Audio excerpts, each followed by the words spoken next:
সবাইকে অনেক অনেক শুভেচ্ছা জানিয়ে শুরু করছি আমাদের আজকের ক্লাস। আমাদের আজকের ক্লাস হচ্ছে management accounting BBA and preliminary to masters যারা একদম পরীক্ষার্থী তাদের জন্য।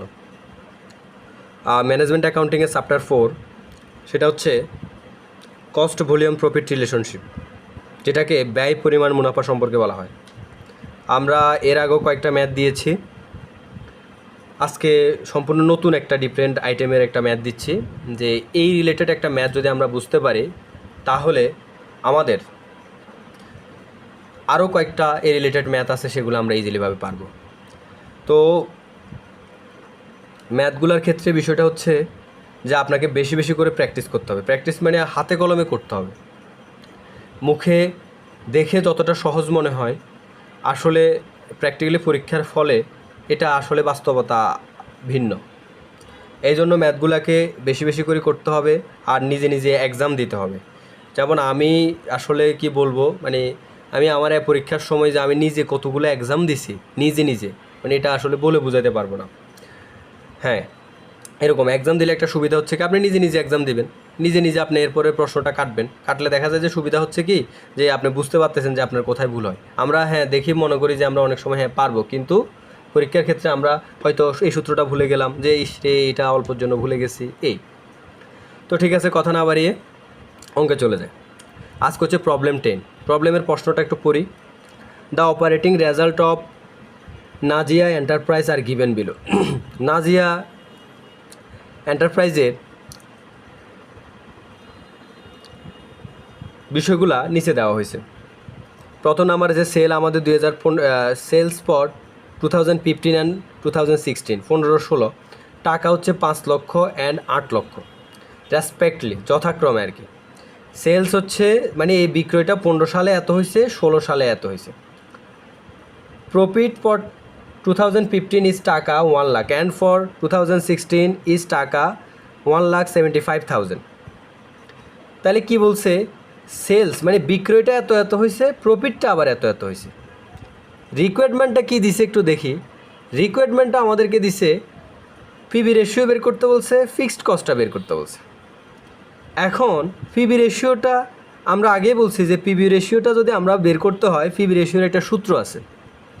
সেই সূত্রটা কি, difference in profit difference in sales into 100। এখন দেখেন ডিফারেন্স বলতে আমরা কি বলছি, পার্থক্য। এখানের মধ্যে আমাদের 1,75,000 থেকে 1 লক্ষ টাকা আমরা বিয়োগ করছি। তাইলে দেখেন এটা আমরা কোথায় থেকে পাইছি। এই যে 75,000 থেকে আমরা 1 লক্ষ টাকা আমরা এটা কোথায় থেকে পাইছি, বিষয়টা এটা না। বিষয়টা হচ্ছে দেখেন, এই যে আমাদের এখানে প্রফিট বলছে, প্রফিটটা 1 লক্ষ টাকা হচ্ছে 15 সালে, আর 16 সালে হচ্ছে আমাদের 1,75,000 টাকা। তো আমাদের সবসময় মাথায় রাখতে হবে যে বড় সংখ্যাটা মানে যেটা মানে মোটা অ্যামাউন্টের ফিগার, সেটাকে আমাদের আগে লিখতে হবে। তাহলে মোটা অ্যামাউন্টের ফিগার হচ্ছে আমাদের 1,75,000 টাকা, তার থেকে আমাদের বিয়োগ করতে হবে 1 লক্ষ টাকা, তার মানে এটা আমরা লিখলাম। এবার ডিফারেন্স ইন সেলসের ক্ষেত্রেও সেমভাবে মোটা অ্যামাউন্ট থেকে আমাদের এই যে ছোটো অ্যামাউন্টটাকে আমাদের কী করতে হবে, বিয়োগ করতে হবে। তাহলে আমরা করলাম, এবার ইন্টু 100 আমরা দিলাম। এখন এটাকে যদি আমরা ক্যালকুলেশন করি, 1,75,000 থেকে 1 লক্ষ যদি চলে যায় 75,000, আর এটা থেকে 8 লক্ষ থেকে 5 লক্ষ চলে গেলে 3 লক্ষ ইন্টু 100 আমরা যদি ক্যালকুলেশন করি তাহলে আমাদের 25% আমাদের বের হচ্ছে। এবার দেখেন রিকোয়ারমেন্ট 2তে কী বলছে, ফিক্সড কস্ট বলছে। ফিক্সড কস্টটা একটা সূত্র আছে, সেটা হচ্ছে sales into PB ratio minus profit. এখন আমি দেখেন এখানে আমি একটা সাইড নোট লিখে রাখছি আগে থেকে। সেই সাইড নোটটা হচ্ছে কি, যেহেতু আমি সেলস 16 সালেরটা নিলাম, তাই প্রফিটটাও 16 সালেরটা নিব। আই রিপিট, আবার বলতেছি, দেখেন যেহেতু আমি সেলস 16 সালেরটা নিলাম, তাই আমি প্রফিটটাও 16 সালের নিব। কীরকম দেখেন, আমি এখানে সেলস যে আমি এখানে দেখেন 8 লক্ষ টাকা যে আমি সেলস নিছিলাম,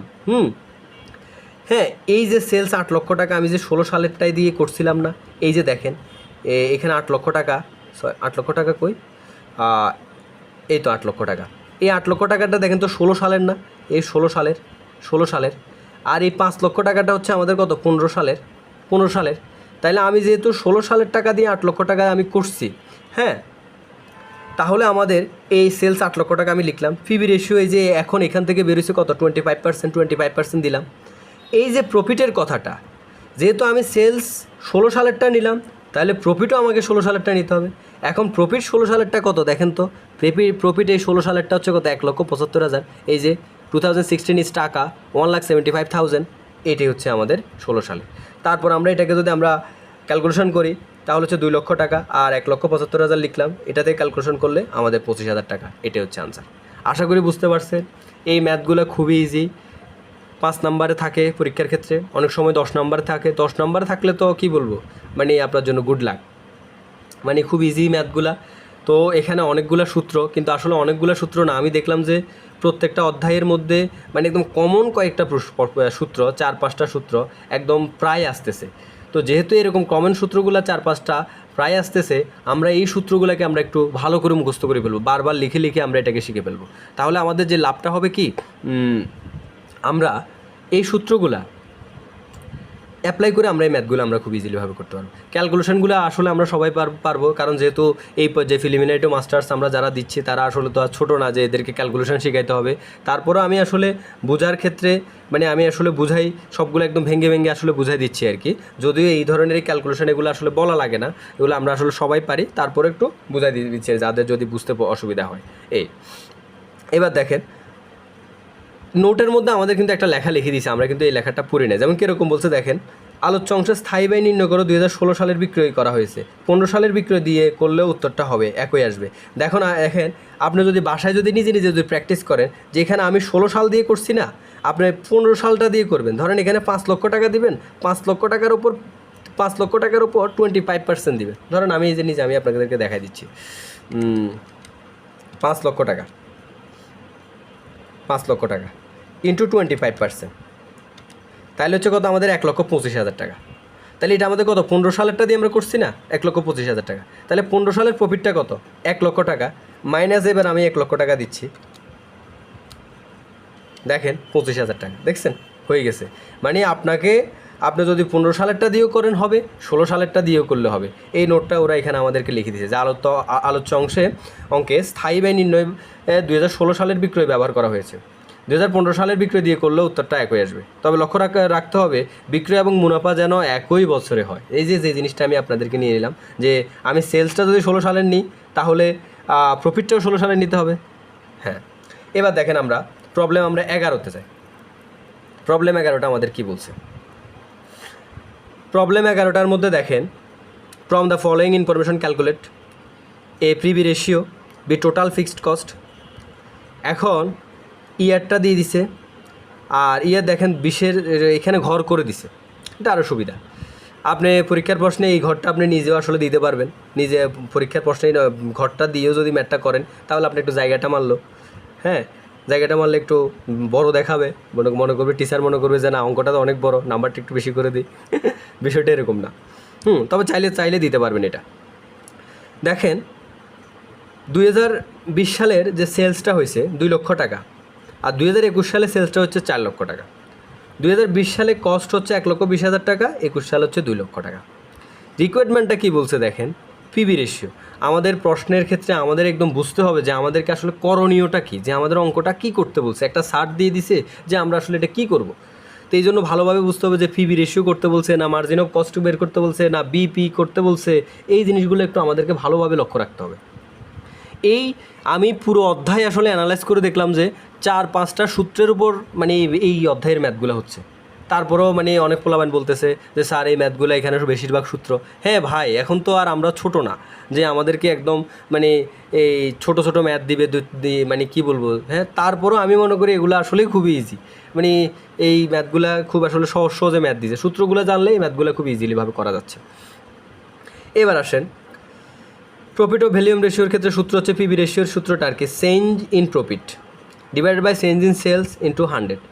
এখন চেঞ্জ ইন প্রফিট কত, ওই যে দেখেন 4 লক্ষ থেকে 2 লক্ষ বিয়োগ, এই যে প্রফিট আমাদের কত 4 লক্ষ থেকে 2 লক্ষ বিয়োগ।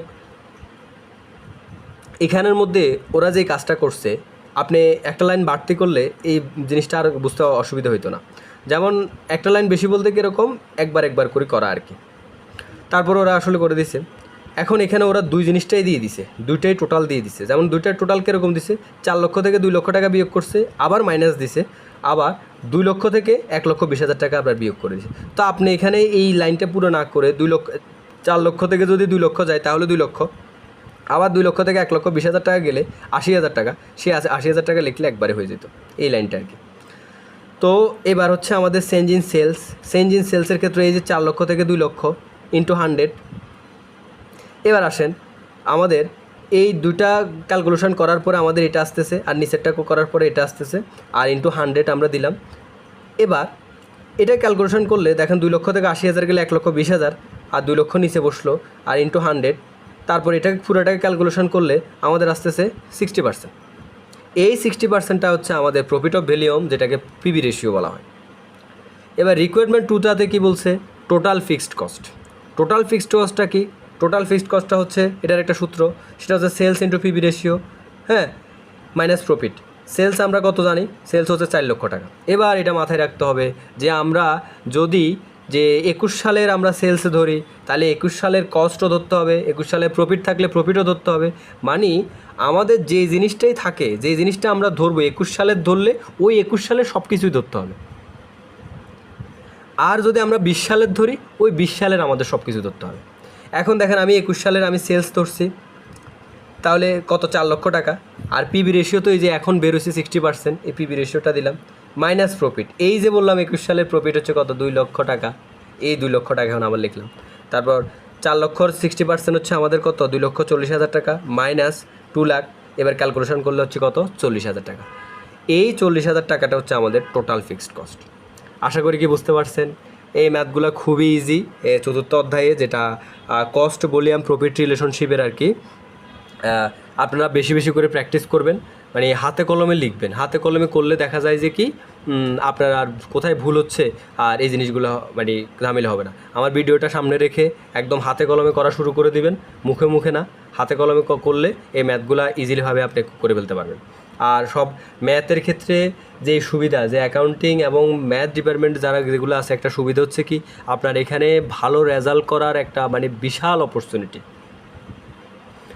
কীরকম বিশাল, যেমন এই ম্যাথটা যদি আপনার হয়, এই ম্যাথটার নাম্বার যদি 5 নাম্বার হয়, 5 থেকে আপনাকে একবারে 4ও দেওয়ার 4-এর ক্ষমতা নেই, 5-এ আপনাকে দিবে। সো এই জন্য ম্যাথগুলোতে যদি আপনি ভালোভাবে যদি একটু সময় দেন, একটু করে মানে আমি মনে করবো একটা ভালো রেজাল্ট তোলার এক মানে ভালো অপরচুনিটি। ভালো রেজাল্ট তোলা আসলে এটা যে কত বড় একটা মানে গুণ, সেটা আসলে মানে পরবর্তী জীবনে চাকরি জীবনে গেলে আসলে বুঝতে পারবেন। মানে প্রমোশনের ক্ষেত্রে বলেন, প্রত্যেকটা ক্ষেত্রে, বা ভালো একটা ইউনিভার্সিটিতে অ্যাডমিশন নিতে হলে, মানে এখনকার যে যুগে মানে আপনি মানে কীভাবে করছেন না করছেন দেখার বিষয় না, কিন্তু আপনার মানে সার্টিফিকেটে কত পয়েন্ট, হ্যাঁ, আউট অফ 4-এর মধ্যে কত পয়েন্ট, সেটাই আসলে তারা আসলে দেখবে। তো ঠিক আছে, কথা না বাড়িয়ে শেষ করতেছি আজকের ক্লাস। তো ভালো থাকবেন সবাই, আল্লাহ হাফেজ।